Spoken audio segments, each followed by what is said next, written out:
کیا ہے علمیت کے حوالے سے کوئی بھی لے مین بھی، کوئی فلسفی ہو، کسی بھی سائنس کے شعبے سے تعلق رکھتا ہو، فلسفے کی کسی بھی برانچ سے تعلق رکھتا ہو، وہ نہج البلاغہ ان کے فرمودات سے متصل ہے. وہ پڑھے، اس کو اندازہ ہو جائے گا کہ ان کا علمی مقام کیا تھا. مطلب اس کے آگے کچھ کہنے کی ضرورت نہیں پڑتی، کوئی ڈیبیٹ کرنے کی ضرورت نہیں پڑتی.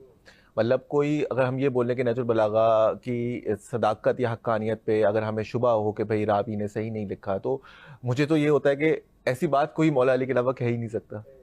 جی وہ ایک ایپیٹمی آف دا انٹلیکٹ وہ ہے. پھر مولا علی کی شخصیت کو جب دیکھتے ہیں، ایک بچہ پیدا ہوتا ہے، پیدا ہوتے ہی رسول کی باہوں میں ہوتا ہے. لعاب دہن کے بارے میں بھی روایت موجود ہے. پھر وہ گرو کر رہا ہے نبی کے ساتھ، ہر جگہ اٹھنا بیٹھنا چلنا پھرنا اس کا نبی کے ساتھ ہے. ہم کہتے ہیں جب بچوں کی جو برین سیلز سب سے زیادہ ڈیولپ ہوتے ہیں وہ بچپن کے ہی فارمیٹیو ایئرس میں 7 ایئرس میں ہوتے ہیں سب سے زیادہ. جو کسی کی محبت ڈالنی ہے، کسی کی نفرت ڈالنی ہے، اس کو کس نہج پہ ڈالنا ہے، اس کو علمیت کی طرف لانا ہے، اس کو شجاعت کی طرف لانا ہے، اس کے اندر کوئی بھی صلاحیت پیدا کرنی ہے، تو شروع کے 7 ایئرس میں آپ کو بچے کی صلاحیتوں کا بھی اندازہ ہوتا ہے. اور جو اس نے ماحول دیکھا ہوگا وہ اس سے باہر نہیں نکل پائے گا آفٹر 7 ایئرس. ٹریننگ ہو سکتی ہے، مورف ہو سکتا ہے، بٹ اس کی اصلیت فطرت نہیں چینج ہوگی.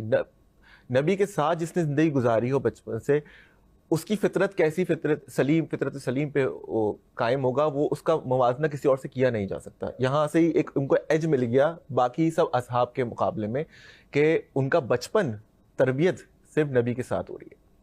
پھر نبی پہ ایمان لانا، سب سے پہلے بچپنے میں ہی ایمان لے آنا. مطلب جب شعور کی جو ہم کہتے ہیں کہ یوزلی بچے داخل نہیں ہوتے، اس سے پہلے ہی ان کو اتنا شعور تھا کہ یہ جو ہے یہ صداقت ہے، حقانیت ہے، ایمان لے آنا.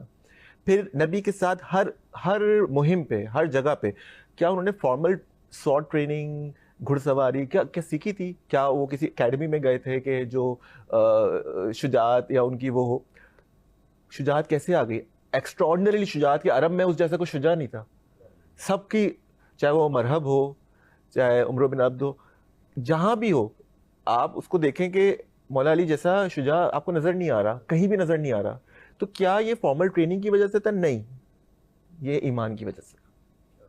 جو مومن ہوتا ہے، جو ایمان آپ کے اندر جو طاقت لے کے آتا ہے، جو تقویت لے کے آتا ہے آپ کے اندر، وہ آپ کے جسم کے ہر سیل ایک معجزن اس میں ہو جاتی ہے وہ شجاعت. تو وہ آدمی جس کی ٹریننگ نہیں ہوئی بھی اس طریقے سے، وہ پھر بھی سب سے زیادہ بڑا شجاعت سے بھرپور، علمیت سے بھرپور. مطلب علمیت کے لیے تو میں یہی بول رہا ہوں نا کہ اس نے کہاں کون سے ڈیسیجنس لیے مولا نے، وہ تو آپ کو وقت کے ساتھ آپ اس پہ ڈیبیٹ کرتے رہیں گے، آپ کو پتہ چل جائے گا مولا جہاں بھی ڈیسیجن جو بھی لیا صحیح لیا.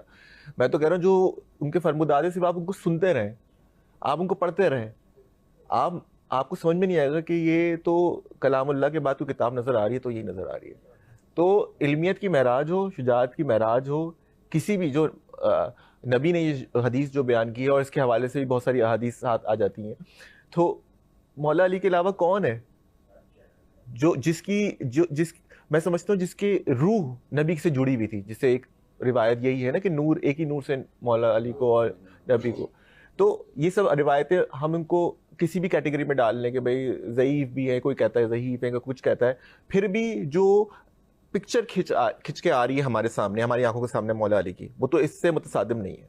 وہ تو اس بات کی صداقت اور حقانیت پہ ہمیں ایمان لا رہی ہے. ہمارا ایمان اس پہ آ رہا ہے کہ بھائی مولا علی نبی سے زیادہ جو قریب ترین کوئی شخصیت ہو سکتے ہیں تو مولا علی. سبحان اللہ. محسن علی صاحب سے